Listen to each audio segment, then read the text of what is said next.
San Francisco 49ers beat up on the Miami Dolphins, and I enjoyed every single minute of it, except for when Jimmy Garoppolo went down. He's done for the year. We got to talk about that.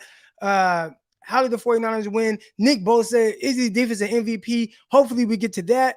And Baker Mayfield, can he potentially save the 49ers season, or y'all think we should ride with Brock Purdy? We're going to talk about all that and more right now on San Francisco 49ers Morning Show.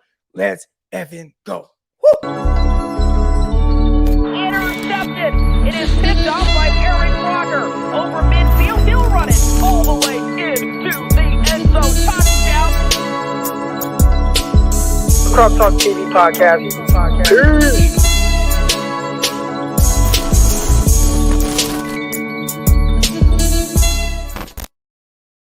Welcome to another episode of the San Francisco 49ers Morning Show. I'm your host, former NFL and NFL defensive back, Eric Crocker, and I'm here to talk to you all things 49ers. But first, got to make sure y'all know that we go 5 days a week on Locked On 49ers with myself, Brian Peacock. Make sure y'all tune into that. I see the numbers going up on the YouTube channel. You can find it there, Spotify, Apple, all that stuff. And shout out to all y'all. All right, shout out to all y'all. Not to brag, not to boast, not to be, but I know our numbers are hella good. I would say that it would be hard to find another podcast that does better numbers than us. And the crazy thing is, each episode, we go 5 days a week, and our numbers they're up there. All right. So it'd be hard to find another podcast, 49ers podcast. It'd be hard to find another 49er podcast that does better numbers. But and so I guess I shouldn't be as shocked as I was, but to see how we were number one on a lot of people's Spotify, that, you got the year-end thing, number at the top, Locked On 49ers, Locked On 49ers, Locked On 49ers. Man, let's go. I mess with y'all tough, man. I appreciate that. Y'all definitely help, me do everything that I be doing. All right. So shout out to the 49er faithful for that. Again, Locked On 49ers, it's everywhere. You listen to all your stuff and YouTube as well. Locked On NFL Draft, I'm on that. Bleacher Report, this is starting to be a reoccurring theme now. Eric Crocker on Bleacher Report. They kind of messed up on my name on one thing. It said Ray Crocker. I don't know who Ray Crocker is, but they're going to pay me how they paid me for 30 minutes to talk up there. I'll be Ray Crocker, Eric Crocker, Chris Crocker, whoever y'all want me to be, Bleacher Report. Shout out to y'all. Shout out to my guy, Medic Mike. I saw him in the Bleacher Report chat. Let's go. But there's a lot going on right now. And where do we want to start? Do we want to start with Jimmy Garoppolo? Because obviously, that's the tough thing. Jimmy Garoppolo, he goes down. He's done for the year. And you look at the injury, and it looked bad. Like, it looked bad when I saw his foot. I said, God damn. Wasn't sure if it was a knee, wasn't sure if it was the ankle. They said it was an ankle. Then they're like, nope, it's a foot. And I'm like, here we go. You have a foot injury like that? It's like, it's fractured. It's fractured. And I knew it, and I was like, he's done for the year. So then you insert Brock Purdy. First of all, 49ers win. I don't even know the final score. What was it 33-17, something like that? I should probably have that pulled up. All right. 49ers win first and foremost. All right. And we had to sit through hearing these Miami Dolphins fans. Look at this. I get on goddamn ESPN. I go to ESPN to find the final score and everything. The first picture is Jimmy Garoppolo on his knees, like just hurt. Like, God damn, Jimmy. Damn it. Like, you're starting to cook. We're cooking. And Jimmy Garoppolo was playing some of his best football. And then that happens. All right, 49ers win 33-17. That was the final score. All right, wanted to make sure I got that out there. Appreciate R. Davis, Niner Gang in the chat. He said that. Mike Shields. All right, everybody putting the score in there. But Jimmy goes down, and I'm like, damn. And then Brock Purdy comes in, and I'm like, all right, come on, Purdy, because this is it. What else you got? And I thought Brock Purdy, he played well. I thought he played very well. Matter of fact, I thought he played excellent.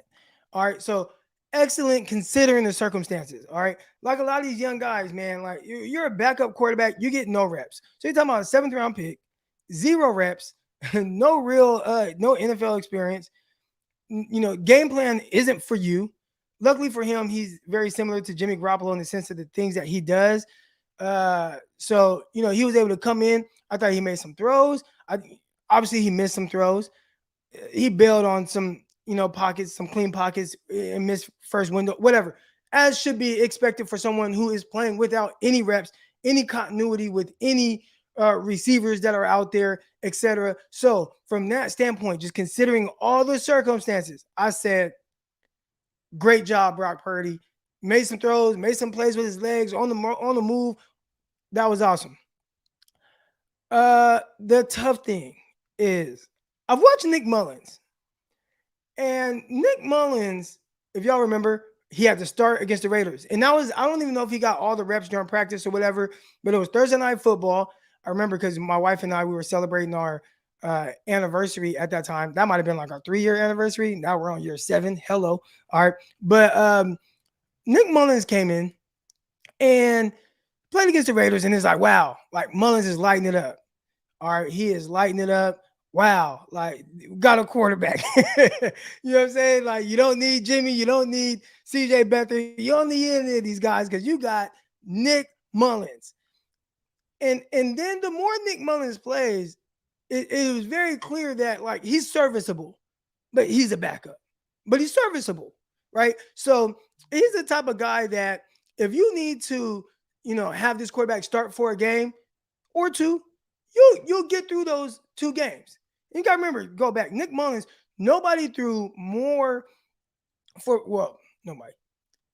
Nick Mullins is 4th all time in most passing yards through his first 16 starts. So he's throwing for a lot of yards. But it was very clear, like, Nick Mullins might not play a good brand of winning football. Especially, like, I wouldn't even want to see Nick Mullins in the playoffs because of what that might look like. So with Brock Purdy, I thought he came in. I thought he did well. I think the more you have to play Brock Purdy, I'd assume that you would start to see things that you don't necessarily like. Maybe I'm wrong, but I think those same things that I expect you probably see are the things that made him Mr. Irrelevant, this last pick in the NFL draft.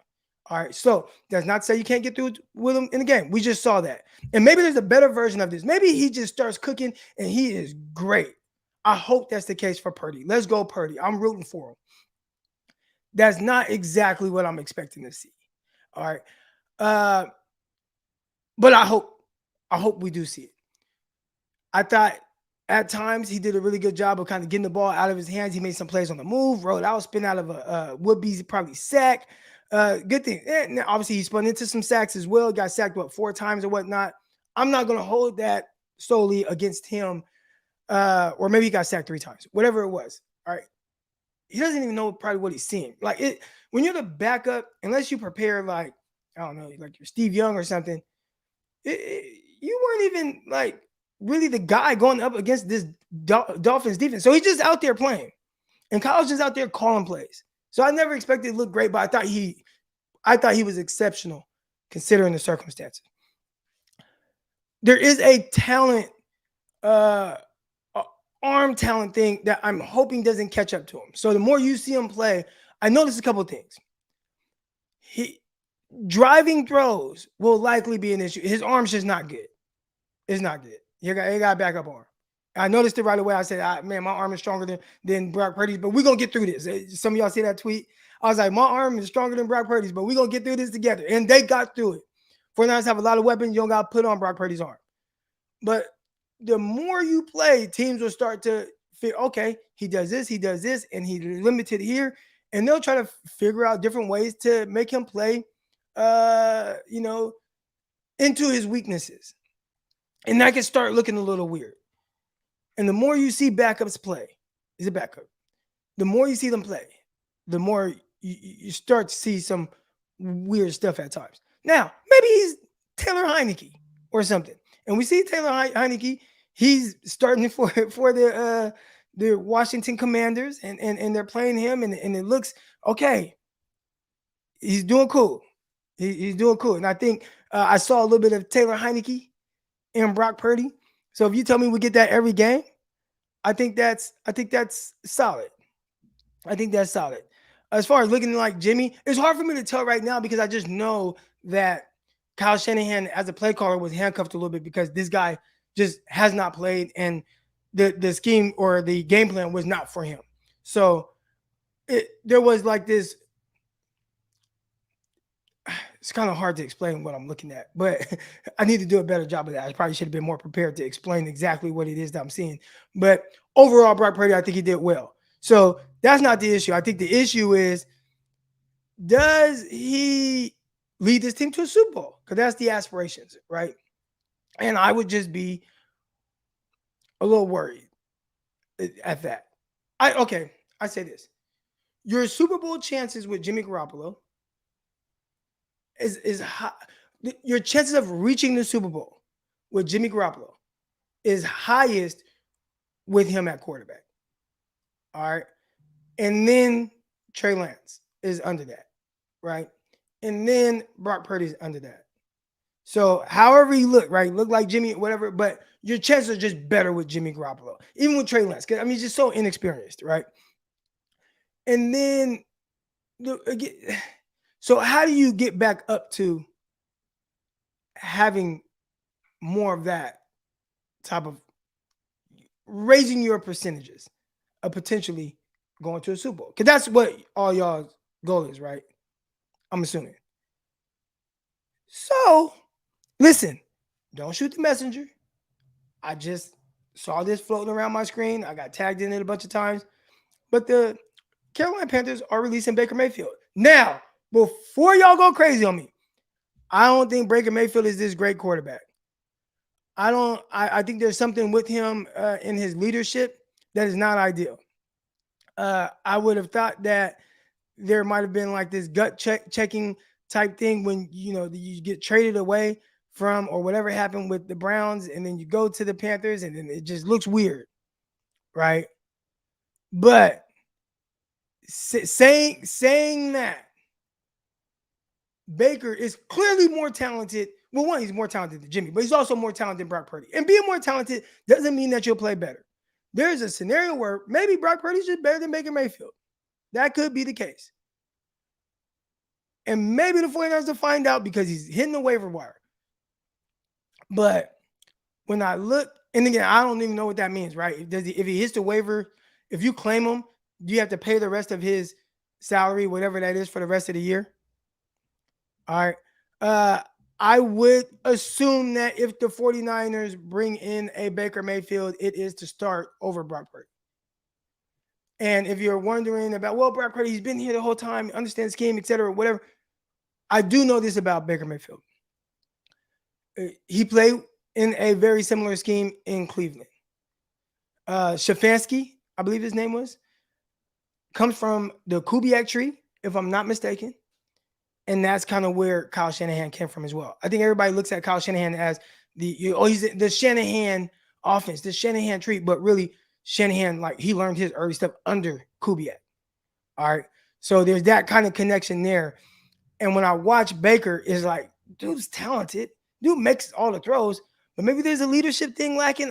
Whatever it is, I don't know. But you're in this situation right now where you have to depend on the last pick in the NFL draft to lead you to the Super Bowl. That's our goal. And do you have a better chance with Brock or Baker? And that's the dilemma where the 49ers are at right now. That is a tough question. Look, I don't know. I would say that your percentages are slightly better with Baker than they are with Brock. But I don't know.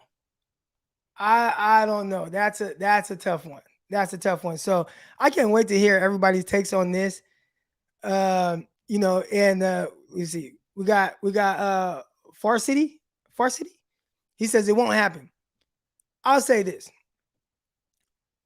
It always seems like something won't happen, but I saw a lot of, hey man, what do you think about the Christian McCaffrey coming to the 49ers? Oh, it won't happen. Oh no, 49ers will never go for Christian McCaffrey. No, they'll never do this. Christian McCaffrey goes to the 49ers. So I'm not saying that it won't happen with Baker Mayfield, but I don't know. All right. We're gonna talk about that. You know what? Here, we're gonna do it like this today. We'll get into all the other stuff, the game, the Miami Dolphins fans, they're talking all type of trash, all that type of stuff. But for today, man, we're gonna open this up live right now. Let's go. So click the link in the chat. You know me. Hey, listen, I don't care if you have a different opinion of what I'm saying, whatever. I love it. We are here to have a conversation. We are here to talk through it. So don't come on here thinking Croc think he know everything. Nah. I don't want to hear that shit. I want to hear your opinion, and let's just have a discussion like normal people. All right. So here's the link in the chat. Fire away. Let's go. I did have a super chat in here. Let me get to that. All right. And it is here. We got Ricky Rawls. Shout out to Ricky Rawls. I can't believe how many times Kyle went for it with Purdy. Is it because the pressure is off because Jimmy went down? You know what, Ricky? And here was my thought process when I saw that. Kyle seems to do that with inexperienced quarterbacks more than he does with Jimmy. How many times in Trey Lance's first start against the Texans? How many times? No, his start against the Texans and his start against the Arizona Cardinals. How many times did he go for it on fourth down? A lot more than you see him do with Jimmy. And then we saw it again with Purdy. And I'm like, he does not do this to this extent with Jimmy. Maybe he's being more aggressive. I don't know what it is. But trust me, I noticed that as well, that he did that with Purdy. And it was very similar with Trey Lance, going for it a ton of times with Lance. And you just don't really see that with Jimmy Garoppolo. See, maybe he's just in this effort, whatever happens.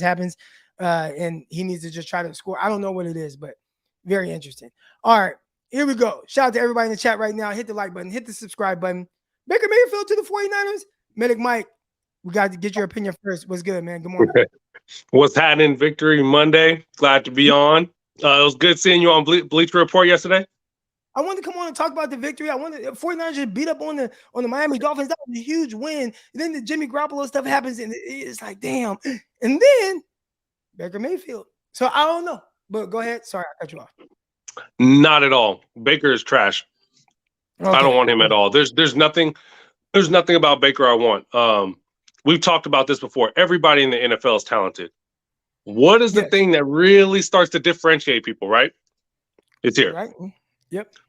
Baker ain't that. Okay. We have plenty of evidence to see otherwise. And then I also want to get at you about this too.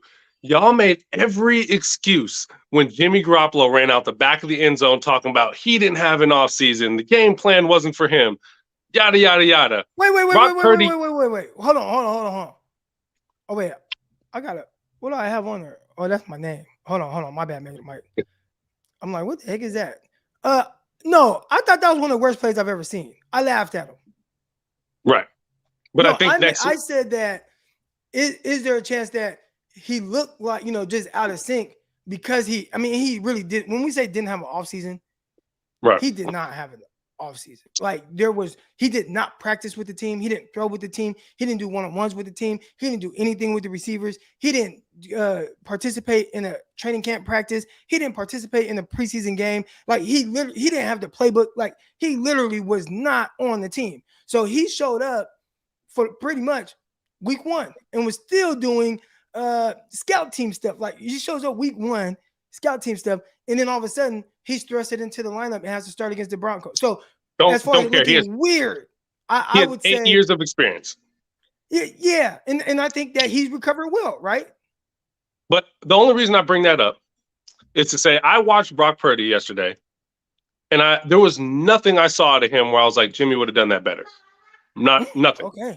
Okay. There's not one thing he did where I'm like, Jimmy would have did that better. I saw a couple throws he missed. Looked like he was nervous when he missed Ayuk on that out route. Ayuk was wide open. He threw one in the dirt, I think, to CMC. But then that one that CMC dropped in the end zone where he squeezed it in there, this kid got balls. He ain't afraid. And that's what I like about him. Like, he's not afraid. And it honestly looks like he's an experienced college player because it looks like that experience translated somewhat over to the NFL. The moment didn't look too big for him. And that's what I really like. But also, how do we end up saying that so-and-so quarterback has a better chance of taking us? One, Brock Purdy doesn't have to carry us to the playoffs. We've never had a quarterback in the last 10 years carry us to the playoffs. I mean, you could say Cap. It's always been the defense. Well, a quarterback didn't have to carry, but when he didn't have to carry us, but he saw, balled out. It was like, okay, like you are dominant. Your quarterback is dominating these games. Yeah, Exactly.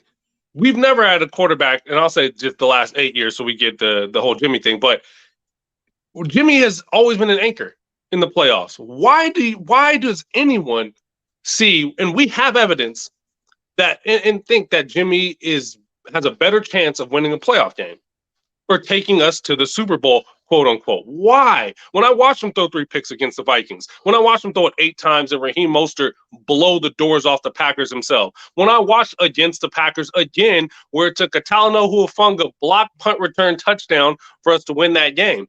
Why? Yeah. Why does anyone think Jimmy gives us a better chance to win? Because when I talked about up here, when it comes to the playoffs, he shrinks. And that's evidence on the table. You have 3 of his 4 wins. He has 0 touchdowns. A Jimmy hater. They called you a Jimmy hater in the chat, but I don't think you're hating at all. I think you're speaking facts right now. There's nothing that I'm saying. And let me say this too. I never want to see anyone get hurt. I'm not a huge fan of Jimmy, but I don't want to see him get hurt. I didn't want to see that. I hope he recovers. As a former athlete, you never want to see an injury. So Godspeed you, Jimmy. I hope you get healthy. But that doesn't dismiss anything I'm saying, though. Nothing I said isn't factual. It's all, you can all look it up. You can go look at the plays. You can look at the games. You can look at the numbers. Nothing I'm saying is subjective. It's all objective. So why does anyone feel he gives us a better chance to win when he has the worst fourth quarter playoff rating of any quarterback in history? In the NFL history, you got some facts there. Yeah. So you were saying, like, right. So based off of what you saw from Purdy yesterday, you're like, you know what?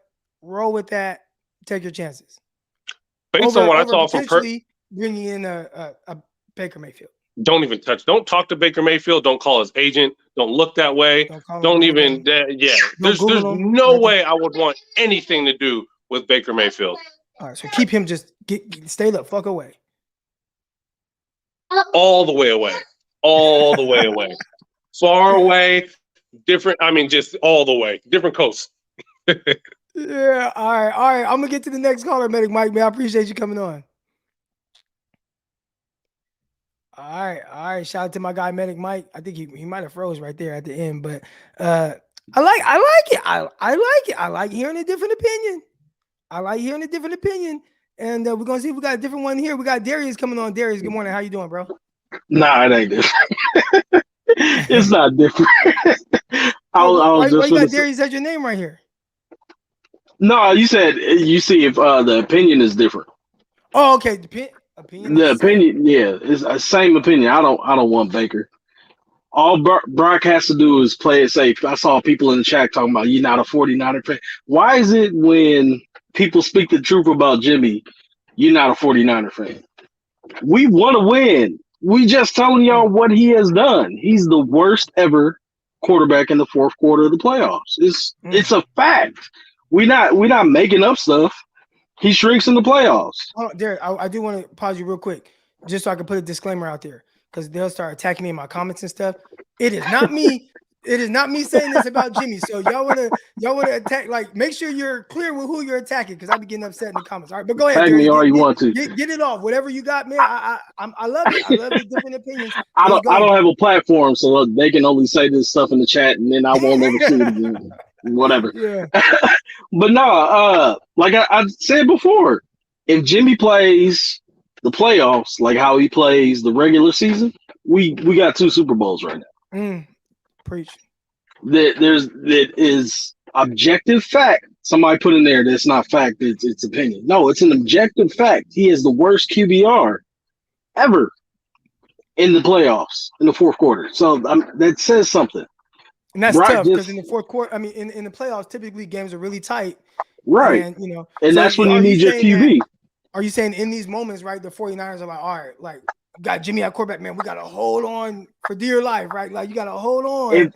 If Brock can just not make a big mistake, make the little simple passes like he did, roll out, buy a little bit of time for himself, make the simple pass and let the playmakers do work like Jimmy does in the regular season, we're fine. Our defense just shut out one of the best offenses in the league, 10 points. Like, we don't need our quarterback to do a whole bunch. We just need him not to make mistakes in the fourth quarter of the playoffs. So what do you think about this? We got this right here. Appreciate you, Seriano. Says, but his win ratio is up there. And he's talking about Jimmy Garoppolo. And I think that's something too, like, we talk about what you can – hold on. there we go. What you can debate and whatnot when it comes to Jimmy Garoppolo, winning like 70% of his games and whatnot. And we're so when I comparing say our winning, I have my opinion on it, but I would love to hear just your response to that, because that's what he's talking. He's not talking to me. we're comparing Jimmy to guys who can't get on the field. Our defense has been good this whole time. Top 10 or better this whole time. I don't remember all the numbers, but they've been great to good the whole time Jimmy being QB. And we're comparing him to guys that cannot see the field. Are you going to compare your starting high school quarterback to the starting JV quarterback? Like, he's supposed to perform at least average, with this defense and run game we got. He's got the backing of a great team. It's just he doesn't show up with that. So one thing you haven't talked, because you talked about Jimmy, talked about Purdy, and I understand too, like from the sense of, man, you don't got to do a whole lot. Baker Mayfield, you out. Medic Mike was like, hell no. Nah, I don't want Baker either. We might as well rock with Purdy. He been here for the whole offseason, all training with the best defense in the league. Baker hasn't done anything with his time since that one playoff run, and that was it. It was like Nick Foles. He had that magic playoff run, and then ever since he ain't did nothing. All right, so the run to the playoffs, you're like, I'm not putting no stock into that, and that was a one-off. If you can't perform in the playoffs, then it doesn't matter. Yeah. We can win all the regular season games in the world, and we can tout his 70+ win percentage in the regular season. But when it comes to the fourth quarter and performing, like, he has good numbers in the fourth quarter during the regular season. Like, can't nobody say nothing about him during the regular season. It's the playoffs in the crunch time when it matters the most. He doesn't get it done for whatever reason. Like maybe Mike, it might be up in his head. He might be in his own head. All right, Darius, man. I'm gonna get you off. Get to the next caller. Good points there, man. I like it. All right. Next up, we got Gammon. Gammon, good morning. Hey, I like that background. I'm doing well. Yeah, man. Had to go with the Miami Vice, kind of rock it out. Well, you're just missing the Mike McDaniel shades. Yeah, that's pretty much it. I was just so excited for the way that the 49ers played. Just really I try to match like the players' energy. They didn't miss a beat at all. Like, these guys are giant slayers. Like when Steve Young was talking about, these guys aren't like packing it in.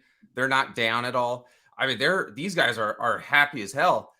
The only thing that I am worried about with Brock Purdy is that I think that his third down percentage, as far as completions went yesterday, just as a team as a whole, but really for Brock Purdy, was just absolutely insane. You were kind of talking about there wasn't a lot of gas coming out of Tua's hands, or when he was throwing the ball. Did you see a lot of or was I tripping? You weren't. And the thing was, when I was watching Brock, I was going like, man, I can't believe I'm saying this, but I missed some of the zip that Garoppolo had on his throws. It was nice to see him rolling out. And what I think that the plan is going to be, for this Bucs game, is that they're gonna have to do. We used to have a lot of pre-snap motion, but the thing I miss so much about this team offensively from the 2019 version was the post-snap motion. Where they get everybody moving right, and then you just kind of see Jimmy Garoppolo then roll to the left, and and then you throw it back to the other side of the field. So I think that's what they're going to have to do, because we're not going to win through him darting it over the field, but we're going to have to win through just absolutely just moving. We're going to have to keep him on the move. And I agree that'll prevent him from having to make some of the throws where you would need a bigger arm. Right. Right. And we're gonna have to do that in order to kind of keep the opposing teams honest. Because when I was looking at it too, a lot of people kind of made a big deal about Jimmy Garoppolo only having about 6 yards right in the air as far as throwing the ball. But that's actually, I kind of think that's something that's more of a correlation on Kyle Shanahan and how he likes to run it. Right. We're seeing kind of what the metrics that Mike McDaniel likes to run. We're seeing the metrics that Kyle Shanahan likes to, or Coach McVay likes to run. Whereas they like to kind of have a little bit more throwing. And if you look at like some of the numbers, the numbers actually pan out that per play, it's actually better what that the McVay and McDaniels are doing. But if you look at it, it's actually it's better. Once he got away from the run, McDaniels, it really hurt them. So I think a lot of like rollouts, getting those short passes, it's going to free up some of the key players. And I just really think that they're gonna run it again. I think that this team is a giant slaying team, and I'm actually going to have a ton of fun with it, because I don't know about you, Croc, but I watched you when you were doing you went over there to some of the Dolphins sites and you were talking to them, and they have a lot of pride and they have a big stick and they want to prove something, but their delusion of grandeur, like as soon as they lost, there was this one guy, I can't remember his name, but he must have been like their main kind of like their big numbers kind of guy as far as streaming. But he said it wasn't the 49ers defense didn't do anything, just Tua just messed up. And so I got to ask you a question, because I really thought, I tried to respond to him like, I don't know. I think if you want to discount our defense, because there was huge gaps, and I do find this alarming. There's huge gaps in our defense, like as far as our secondary. We're tremendous against the run. Our coverage isn't that great. And that was something I just kind of wanted to ask you, is like, I can't be the only one. I love Hufanga. I love Hufanga.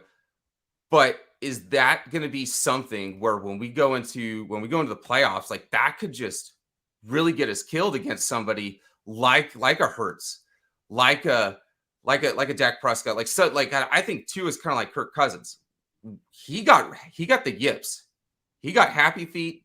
He was like, I don't want that kind of contact, that kind of action. What are your thoughts when you're seeing that? Because I was going like, man, I'm seeing big holes left open against the Chiefs, Chargers.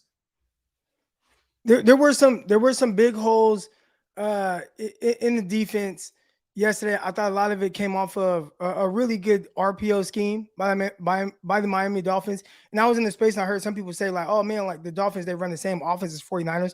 I think it's a lot different. I think they do have similar concepts, of course, but I think the head coach said, you know what, this is Mike McDaniel. I can get Tua to play at a high level if I do these things. The things that made him really good at Alabama, which was RPOs, and he's kind of carried that on now this year with Miami Dolphins. So their offensive scheme is heavy RPO. And I think having to account for the run, the pass, and then an option for him to move and throw off of that as well was very difficult for the 49ers. And it was almost looked like they didn't really prepare for it, which I'm sure they did. And luckily for the 49ers, I mean, the Dolphins only got 17 points out of it. Now, as far as Hufanga goes, obviously there were 2 touchdowns that were scored, and both of them you could look and say, man, Hufanga, what are you doing, right? One, there looked to be some kind of miscommunication on the motion. Let's talk about motions. Pre-snap and post-snap movement, it changes your responsibility. So the biggest key there is always going to be your communication. It's tough to communicate when a guy motions from one side, you start to communicate, then all of a sudden he's flying back towards you now, but the ball is being snapped at the same time.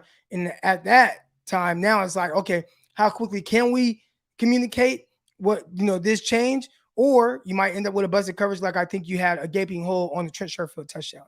Now, on the touchdown to Tyreek Hill, and I saw everybody, Hufanga. Then they were like, well, you got D'Amico Ryans, he's talking to Hufanga. This, maybe Hufanga was at fault. I'm going to give my experience here. All right. What the Miami Dolphins ran there is what we call a Mills concept. All right. The Mills concept is a post by the outside guy, and then the slot guy or number 2 runs either a curl or a dig. Now the way they run this, and typically it's against cover 4. This is a cover 4 beater. So what you do is you run that number 2 guy runs right at the safety, wants to hold the safety, and then either cross his face so he drives down or run a curl so he comes down. In turn, what that does is you end up having a receiver running a post with an outside shade cornerback with the entire field to throw the ball to. So a lot of people are just like, oh man, busted coverage by Hufanga. But the way I was looking at it, that was a cover 4 beater. And I know it's a cover 4 beater. I go to high school games, I see them sitting in cover 4, and I'm like, why don't they run Mills concept? That'll pull that safety out and they could throw that big post.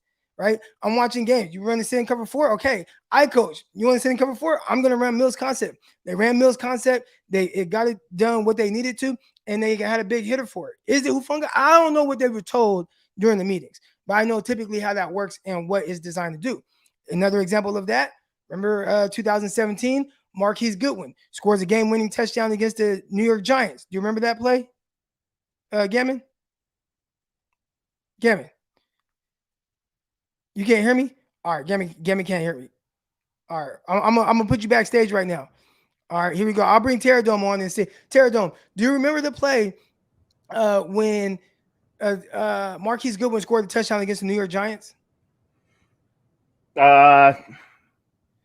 Marquise Goodwin, it was the 49ers' first win of the season. This is Kyle Shanahan's first year coaching, and he ran a post. And he scored. Then he got on his knees. It was very emotional. He had, Yes, his daughter had he had somebody in his family had just passed away. Right. So do you remember the touchdown he scored? Yes. Well, if y'all go back and watch it, you'll see.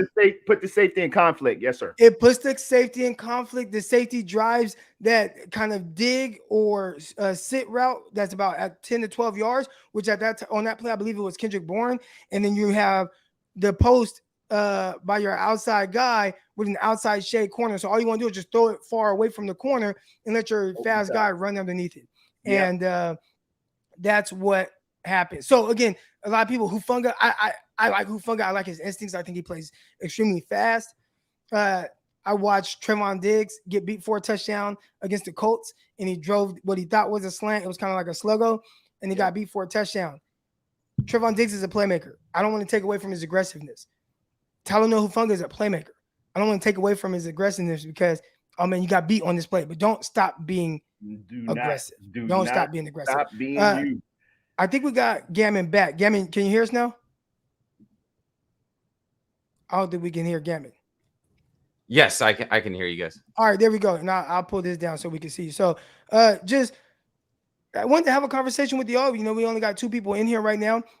But are you guys completely out on the thought of Baker Mayfield?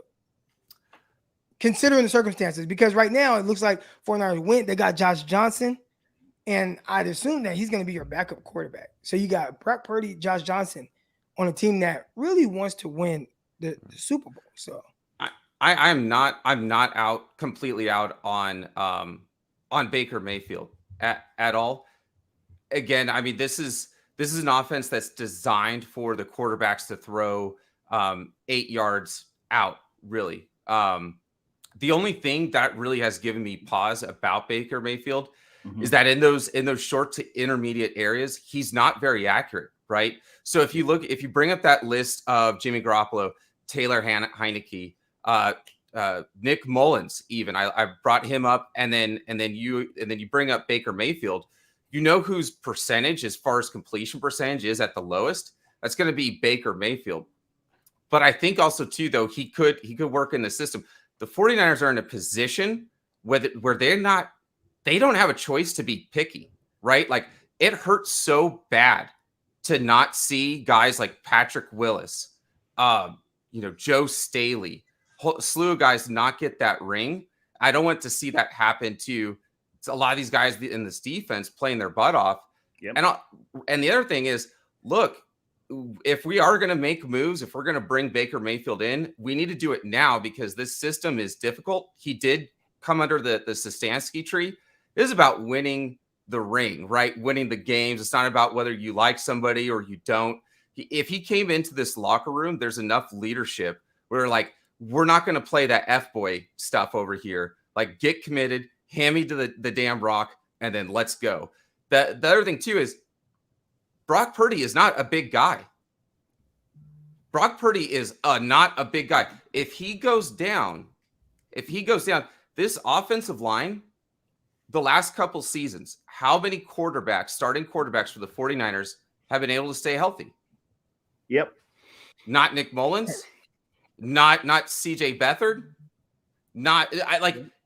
when you really think about it, anybody who has to play a long stretch of games that nobody's been able. So again, it's like, I don't think we're in the position to be like, we're just too good for that. It's like, you have to start looking at it as an organizational assessment. Do I want him, do I want him to be the guy leading the team? No, but I mean, my goodness, it's thin. It's thin. And these guys deserve that chance to get a ring. And right now, if I were to look up statistically, right, how many third string quarterbacks have won the championship? Right. Everyone keeps on trying to go these like crazy things of like, Trent Dilfer was able to do it. Well, Trent Dilfer went in the first round. He was still a first round talent. He may not have played up to that, but he was still a first round talent. I love, it would be an amazing story. I love it. But I really was looking at the amount of his ability to throw and throw it hard. He has to be out in the move. He threw it 36 times. And then how many yards did he end up getting? Right. And his completion percentage was actually decent. I liked his completion percentage, but man, he is struggling to get that ball out there. I want to ask you, Terradome, what were your thoughts when you saw him throwing that ball to Deebo Samuel? That's the one that stood out. That was the one where I'm like, okay. And then I continued to watch, and I'm like, okay, he doesn't have a good arm, but that's fine if you can play with anticipation and time. Look, if the Denver Broncos can play with 100-year-old Peyton Manning and try to, actually, that's a bad example because he threw like more interceptions and touchdowns that year when he was just completely shot. But it be done. Just for in general with Peyton Manning or Drew Brees, right? Like these guys that don't have the biggest of arms. Hey, how do you overcome that? Play with great anticipation. Now it's just tougher when you're inexperienced to consistently play with that. It's so much more to life than the big arm and the guy who was drafted number 1 and all of this. Can I get 2 minutes? Can I get 2 minutes? The floor is yours. Can I get 2 minutes to talk about my defense, who some of the faithful were saying I'm a little worried on this one. I don't know. These receivers are so fast, and Mike McDaniels is such a genius, and they might run it, and this might happen, and this might go, and this might happen. I said we're getting into the month of December. It's time for the winners to win. It's time for the ballers to ball. And some ballers showed up yesterday. I'm talking about Mr. Greenlaw. There are old laws that says blue laws. Blue laws say that you can't sell or merchandise things on Sunday. But what we have is a green law. Green law act a fool on Sunday. Those were some incredible plays that Mr. Greenlaw had. Nick Bosa came to play. I said there had to be 3 P's present against these Miami Dolphins. We needed to provide pressure. We needed great pursuit. And we needed to penetrate. And Nick Bosa did not disappoint one bit.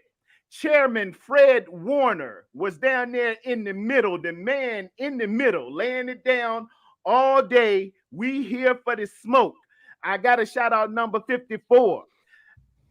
Diamador Lenore. Theodore Lenore. He loves D'Amico, or he loves Miko. Demo Denore. Yeah, Demo Denore. He has the most incredible pressure on him, because with E-Man, I knew we would be a historic defense and hold people under 15 points per game. With E-Man going down, he stepped in. He got a pick yesterday. Greenlaw took one back to the house. Not only did we beat the Miami Dolphins, the vaunted Miami Dolphins, with their big-time offense, with the track team that they had out there, but they had to shut up some things. I had to call my uncles, and as y'all see, I got my turnover chain because they were turning that thing over. It's a little different in December when Mr.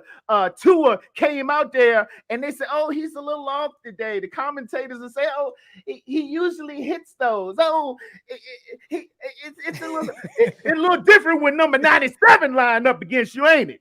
It's a little different when you look across there and you see number 54, ain't it? See, it's playoff time. We getting ready to ratchet up. Now, getting to the quarterback. Fred Warner said after the press conference, hey, you know something? This kid, man, Brock Purdy, he goes against the number one defense for 13 weeks. He been out there against us for 13 weeks. We had to play some dogs over there in Miami. That won't Little Sisters of the Poor over there in Miami. That was Josh Boyer, former New England Patriot guy. They were dialing it up against this dude.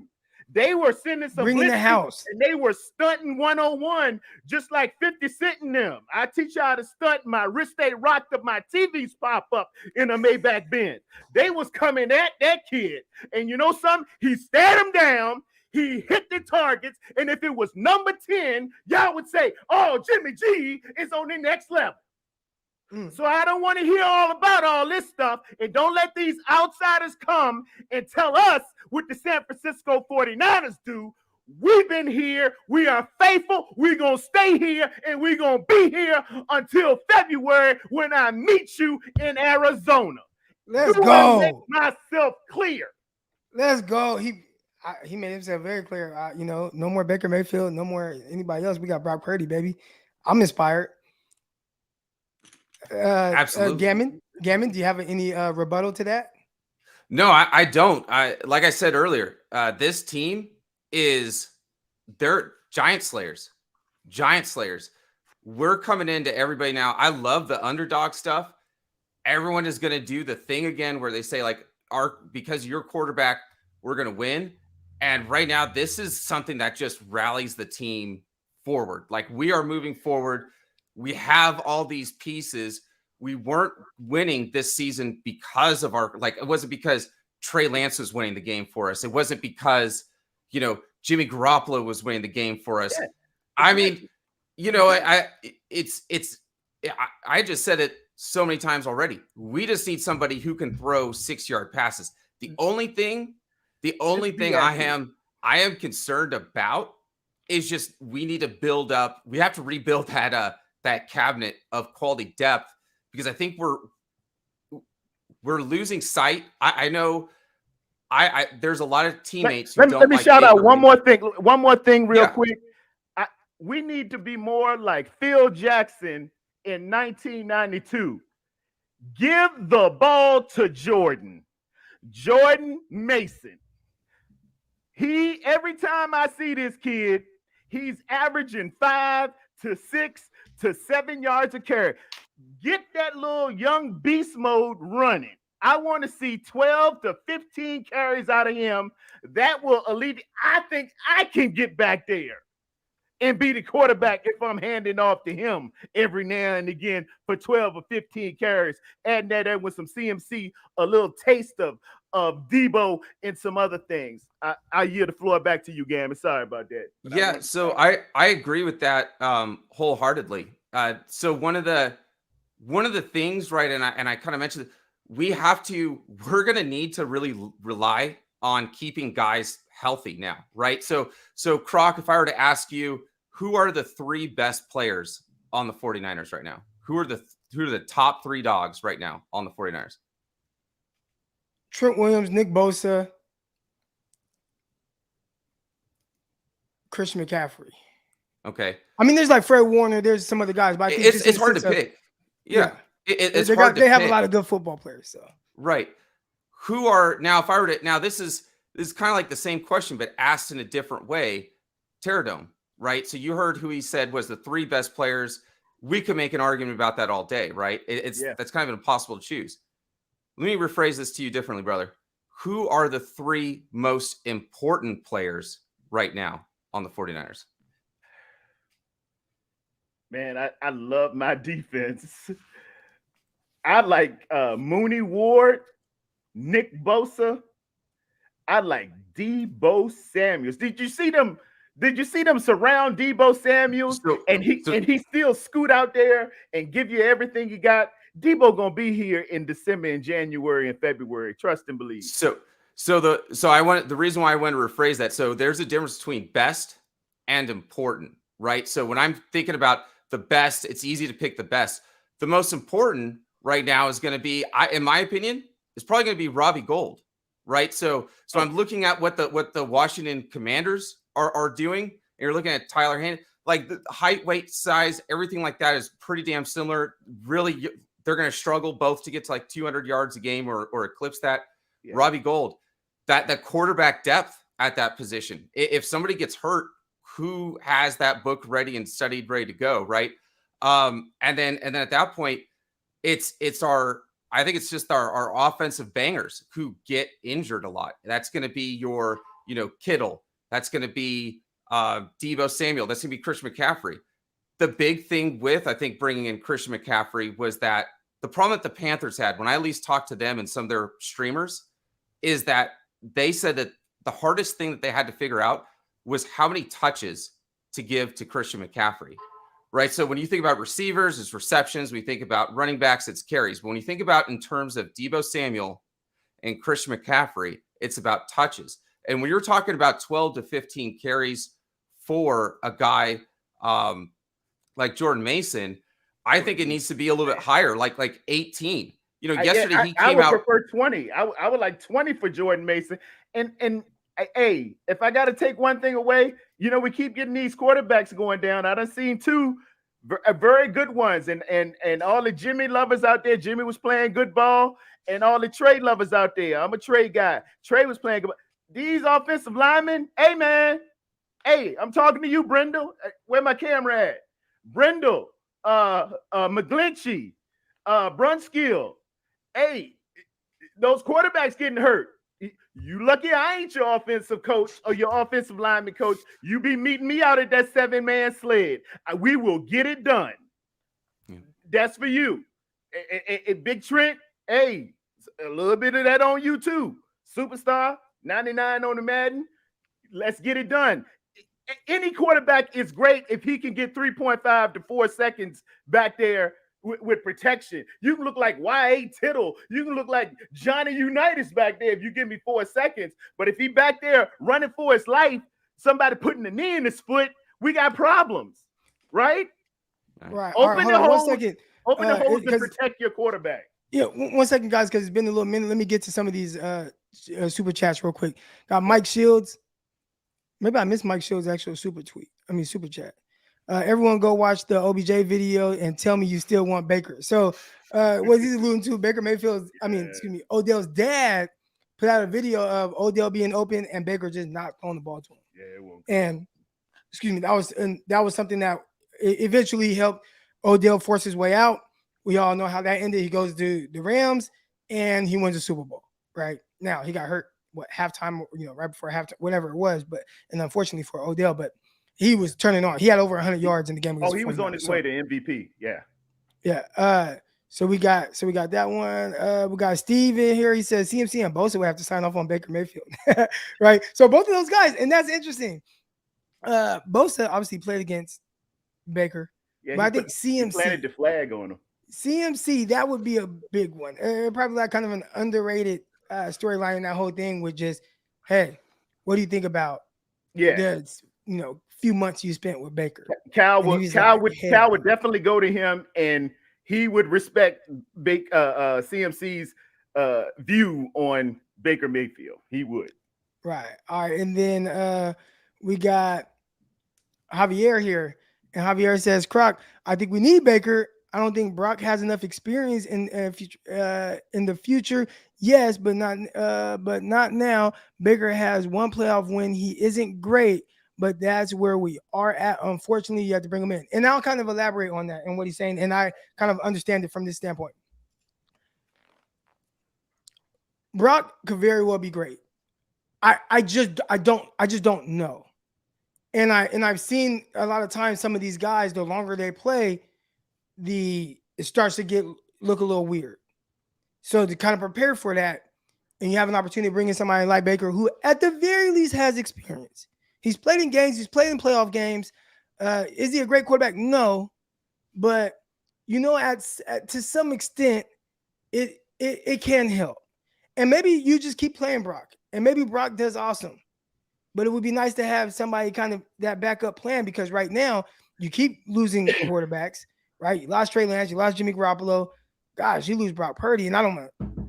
They signed somebody late last night. Was it Josh Johnson or they signed Josh Johnson? So I mean, and we watched Josh Johnson, and I see my guy Jets gang. He's in the chat right now. He can attest to this.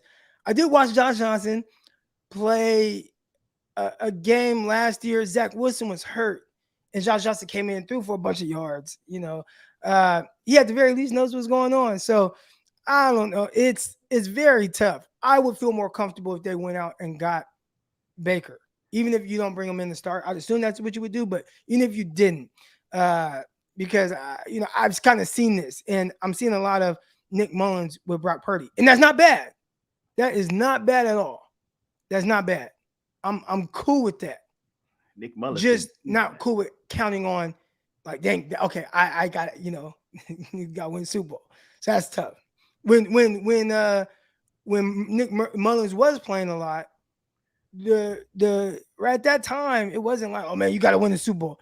Nick Mullins, you got to carry this team, and we saw it was tough for him to win games, but I don't know. It's just a tough situation. He was just asked to be a bridge guy, and there's a part in the Bible where it says the parts supply the whole. It's incumbent upon everybody else to up their game, knowing that we got a little something going on with this. Like if you get a sprain on your ankle, everything else will compensate to try to get you to walk correctly. So Kyle has got to scheme up a little bit better. Our offensive linemen have got to touch it up a little bit better. Debo Samuels and Ayuk have got to get a little bit more separation. We're going to ask for a little bit more out of CMC. We're going to ask for a little bit more out of George Kittle. We're going to ask for a little bit more out of the defense. And the parts will supply the whole, and they'll compensate for that, because we definitely got something special here. We got to make the most of it while we got it. The windows are short, and we're just going to go on for the push, man. Like I said, I looked at that guy yesterday, man. He got some dog in him, and he's got some grit. Right. He looks a lot like. I see Bammer T here, and he says Brock is his own player. You can't compare him to Mullins. Whether it's Mullins, whether it's Taylor Heineke, like you can look at a guy and say, man, he plays like that. Now there could be a difference, right? The difference is it's always, and we talk about it. Mike came on here. He talked about it. It's always going to be up here. That's the difference between players. What they can overcome, what they continue to struggle with, right? We talk about Baker Mayfield. Baker Mayfield, he has talent. Well, why can't he get it up here? Brock, Nick Mullins, Taylor Heineke, they have like this similar skill set, whereas like the arm, it can get you in a little trouble, do some weird things, whatever. But hey, you never know how he might overcome just playing more. And I also saw my guy Frisco 415, and he says, how do these young guys get experience? It's all about the Benjamins now, the money, but playing, right? It's all about playing. And the more you play, the more experience you get. And I think typically if you were to say this was week 1 and your quarterback goes down and you got to play Brock Purdy, I think you say, all right, like, got to gain experience now. My thing right now is you're in the thick of it. Right now you've been pegged as probably number 3 team in the power rankings, right? Like the expectations, they're just so different. So that's the only thing. But we'll see. We'll see how all this plays out. It's just not ideal. It's not like that. It's not ideal. Hey, favor ain't fair. Sometimes some kid's first car is a Ferrari, and this is this kid's first car. It's a Ferrari. You be careful with it. Don't wreck it. And And hey, if you emboldened enough, see what it can do every now and again. Just don't tear it up. Just don't tear it up. And the kid looks like he makes decent decisions. He's smart. He played all 4 years of college, correct? Although it wasn't Power 5 conference like we ideally wanted to be. He's not John. No, he did play in the Elway. Power 5. You talking about Brock Purdy, right? Brock Purdy. Yeah, where did he play? Played at Iowa State. He in the Big Ten. Okay, and he played for 4 years. Hey, Yeah, he has a lot of experience. He's just all right to me. Okay, here's the thing, right? Go ahead. Gammon noticed the same thing I noticed. I saw some other people. He does not have a good arm, and those are the things that will sometimes drop you in the draft, right? Like he's not the biggest guy. He doesn't have a good arm, so those things. But you can overcome it because if he could play ahead, if he could play with anticipation, awesome. Now the tough thing with that is just to ask him to be that guy when he hasn't really been out there. But I thought yesterday did a lot of really good things. I loved having a free runner right to his face and hitting George Kittle up the seam. That was awesome. He made some plays on the move. I thought that was awesome. I thought he did some really good things. Like he mentioned the drop by CMC in the end zone, and then I love the fact of an overcomer. It's a difference between an achiever and an overcomer. CMC, he had that drop where it was a little bit behind him, and then he came back that next play on the Texas route and hit it for a touchdown. We needed that touchdown. And this kid he'll put it in the tight windows. He'll throw it in there. He ain't lacking no strength. And I didn't see any wobble on those passes when they slow-moed it. Those are tight spirals. He gets him in there. He comes back to the sideline and says, hey, maybe I shouldn't have thrown that one. Police yourself up and get out there and get it. And like I said, they're starting to catch a seek at him. We got Bammer T here. He says his arm is plenty good. He can make all the throws. His arm's not good. And that's fine. Like the throws that he's going to be asked to make, like he can make. I saw him throw a drive throw to Deebo Samuel, and the 49ers got a pass interference call because the ball took so long to get there. So the corner got there early. Like in that, whatever. He will understand what he can and cannot do. So I'm not saying he can't be good because he doesn't have a strong quarterback arm. Don't get that twisted. There are things that translate to the NFL that are a little bit tougher. And when you this offense, we don't demand a huge arm because Jimmy G really does not go deep. I don't remember a pass past 40 yards. But in this offense, big arm. I think everybody when they think of big arm, they go with the downfield throws. It's not really that. It's the drive throws. Like that's what I'm looking at. I watched Tua yesterday. Opposite head. I came away from that game thinking Tua doesn't have a good arm. Tua does not have a big arm. He doesn't go big down the field. When I was doing my scouting and looking back at those big numbers that Waddle and Tyreek Hill were having, he threw one in Detroit that it looked like a punt. Tyreek could have fair court the thing. He can't go past 50 yards. He has to put everything into it to go 50 deep. And when I say a big arm, I mean like Justin Herbert. Justin Herbert could stand on the opposite hash and throw that thing 70 yards to the outside. He's an outlier. We can't use Herbert. We can't use Josh Allen. When you say big arm, that's what I'm thinking. He's a Martian. Yeah, don't look those guys. But even just watch, and again, I'm only saying his name because we're talking about him today. Baker Mayfield throw the ball. Baker Mayfield has a plus arm. Like Baker has a plus arm. Where the chat room at? I want to say something real quick. So I know some people are saying hold on, Jimmy my bad. doesn't One more have thing. But having a plus arm does not mean you're a good quarterback. I do want to make sure I say that because you know the people is like they get so offended. Like Brock Purdy doesn't have a good arm, and that's fine. Baker Mayfield has a better arm. Doesn't mean Baker Mayfield's gonna be a better quarterback than him, right? But go ahead. Right. Yeah. So what I was gonna say is I'm seeing a lot of like consistency in the chat. People are saying like, well, Jimmy Garoppolo doesn't have a big arm. We're not needing somebody to throw over 8 yards. That's all true. I am in complete congruence with everybody. Here's what I'm saying is that when Jimmy wants to, he can throw. He has a little bit of extra zip on those like 6-7 yard throws. That's what this offense is kind of demanding. One of the things was I remember Nick Mullins. He was putting up a lot of good yards, But it started, I remember it was like during like one of the Cowboys games, I want to say a few years ago. And man, the safeties stopped playing so far back, and they were just basically jumping on the ball because they could see it. They could just literally just start driving on the ball. Now, what I like about Brock Purdy is, number one, his attitude, his personality. Everybody loves like that underdog story. I'm going to rally like hell against that guy. It was fun yesterday hearing the Dolphins complain about how they didn't have some of their starting linemen. And I was like, you got beat by a third string quarterback. But what I like about this guy, this young man, Brock Purdy, is that he has a lot of similarities. Okay. And we just have to be honest and open with ourselves, because he's going to be honest and open with himself when he starts reviewing the tape, because he has to know exactly who, what he is, and what the confines he can play in, right? Mistake-free football. Some of the stuff that you saw him doing, getting kind of loose with it, he's going to realize like, that was fun, but we can't have that much fun anymore. We gotta button it up. He has mobility, unlike Nick Mullins. Now, they both have a flat arm. There's no zip. When Nick Mullins, if there wasn't a play that was there in that small bubble of radius, he was dead in the water.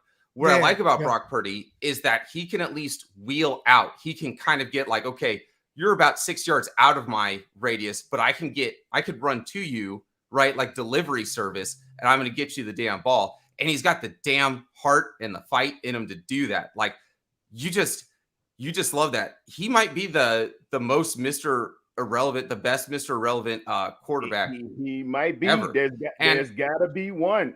The greatest that ever did it is my man Tom. We can have the debates all day long. He's wearing them 7 rings. He's got about 35 he's got 36 NFL records. That's a 6th-round pick. A lot of 199th overall. I don't care. As the great Rakim said, it ain't where you from, it's where you at. And we get caught up on he was a 1st-round guy, he was a 2nd-round guy, he went to this school, he went to that school. I don't care about your album and wherever it dropped. I look at what you did on the field in those circumstances, in those scenarios, when it touched you at that moment. And they came to him with that offensive, with Jimmy G going down on our biggest game to date for this season against the vaunted Miami Dolphins, that scoring machine with those fast receivers and that defense barreling down, because Christian Wilkins is now my best interior defensive lineman. He has replaced Aaron Donald for me right now, just looking at it. They were coming at Bradley Chubb and those guys, and my man from the youth, Phillips, they were barreling down. And Josh Boyer was dialing up those defenses. He wasn't taking any slack. And this kid was staring it down, and he was throwing it in traffic. We're going to go back and look at the all 22s. And I'm interested to see JT O'Sullivan, Johnny Dale, and you're on with Danny sometime. Look at the decisions this kid made and where he put that ball and how he put it on 3 or 4 of those throws. I think this kid's all right. He's got what you need.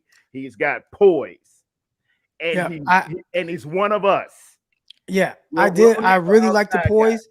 Yeah, I really like the poise. I thought that was awesome. I really like the guts. I really like the grit. He took some big hits. He got back up. He kept firing. I think all those things were very, very, very encouraging. All right, Terror Dome Gammon, I'm going to get you guys out of here, man. I appreciate y'all coming on. God bless you, Croc. Keep on doing your thing. All right. And subscribe. All right, Gammon. Good to see you, man. All right, brother. Yeah, you too, brother. My guy, Gammon. All right, shout out to my guys. There we go. Real quick, did have a super chat here, and my guy Greg T says, are we being unrealistic? He's a 3rd-string quarterback. And I think, you never know. You never know. I think I'm being very realistic in the sense of just like, we'll see. You got to, continue to watch him play and stuff like that. I know there's certain things. Can he overcome it? He sure did yesterday.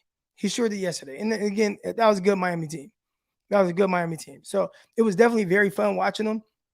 It was very fun watching him and watching just his play style, how he plays, things like that. Like, because I did watch him at Iowa State. But it was fun. It was fun watching him yesterday.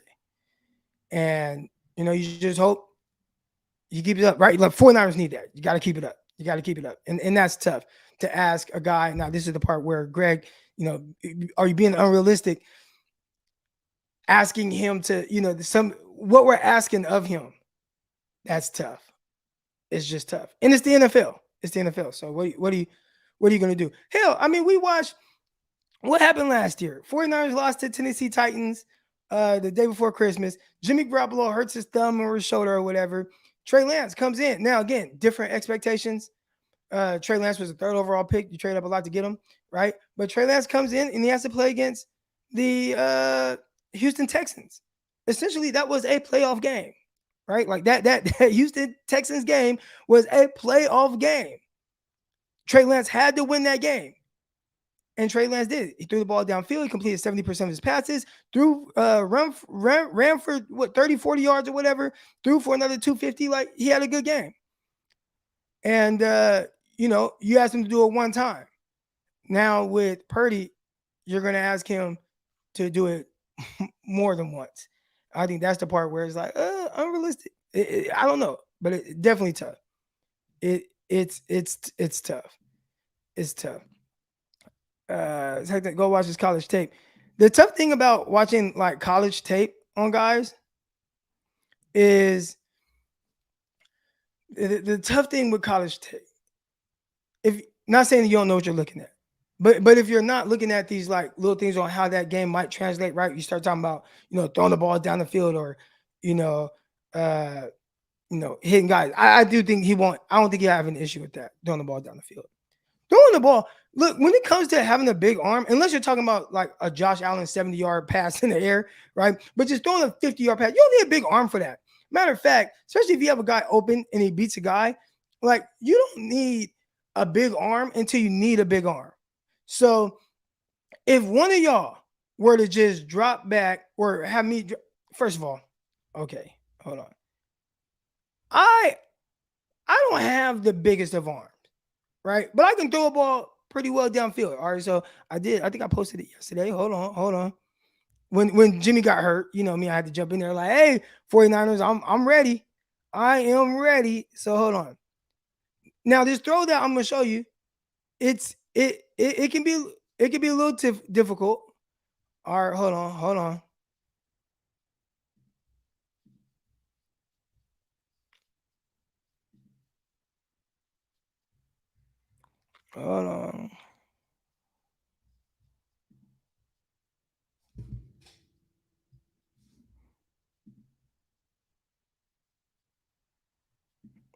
Never mind. They'll try to make me quit the app.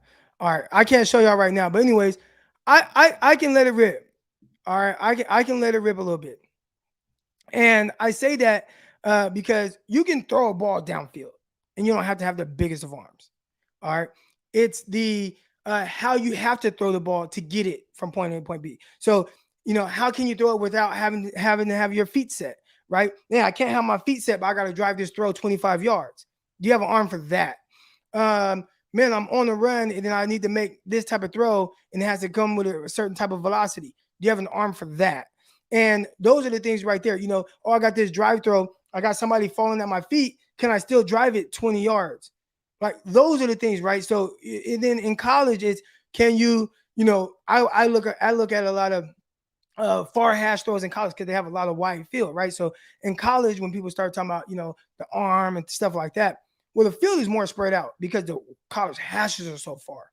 So you can make certain throws, but is the ball jumping out of his hand from hash to sideline with timing and zip? And what does that look like? And those are the things when you start kind of looking at a guy's arm, but it doesn't matter. The expectations for Brock Purdy, I'd assume, aren't extremely, extremely high. I'd assume. Gammon here, I believe in Purdy.